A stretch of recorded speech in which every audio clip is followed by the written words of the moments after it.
Be ready. Start.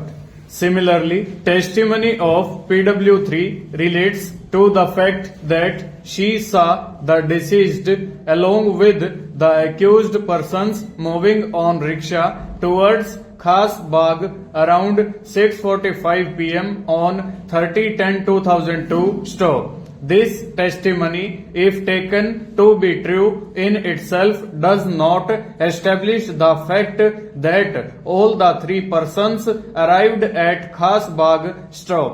Therefore, testimony of aforesaid witnesses of fact on particular aspects is not consistent with the establishment of the guilt, and it gives rise to certain other possibilities. Stop. It is admitted position that no one saw the accused persons either coming into the Khas Bagh or moving out of the Khas Bagh at any relevant point of time during night before discovery of dead body of Ravi Shukla stop.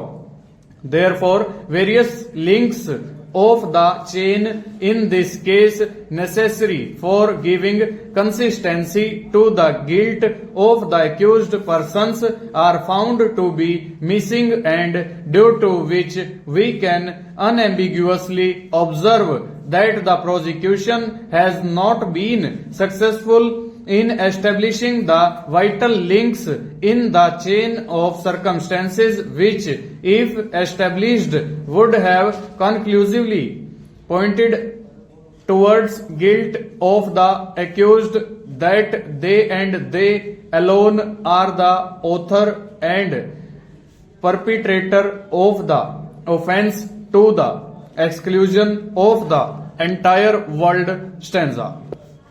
It is cardinal principle of criminal jurisprudence that in cases based on circumstantial evidence, each and every hypothesis of innocence of the accused should be removed and chain of circumstances should be consistently intervened so as to point out guilt of the accused conclusively, that it was the accused and accused alone who committed the crime to the exclusion of others. Stop. In this case, analysis made herein above goes to evince legal truth that the prosecution has failed miserably to establish vital links of the chain of circumstances, and the chain of circumstances is not complete. Stop. We have counted upon various aspects of the case, right from point of motive to the factual aspect of last seen theory, and thereafter factum of arrest and recovery made by the investigating officer. Stop. It appears that the informant came to know about the dead body of his son the next morning on 31/10/2002, and thereafter he lodged the report, but the manner in which the investigating officer allegedly arrested the two accused persons and effected recovery is highly doubtful, and the same cannot be believed to have been truly made under facts and circumstances of this case. Stop. Even the investigating officer failed to collect the requisite evidence that may conclusively point out and establishes guilt of the accused and work against hypothesis of innocence of the accused. Stop.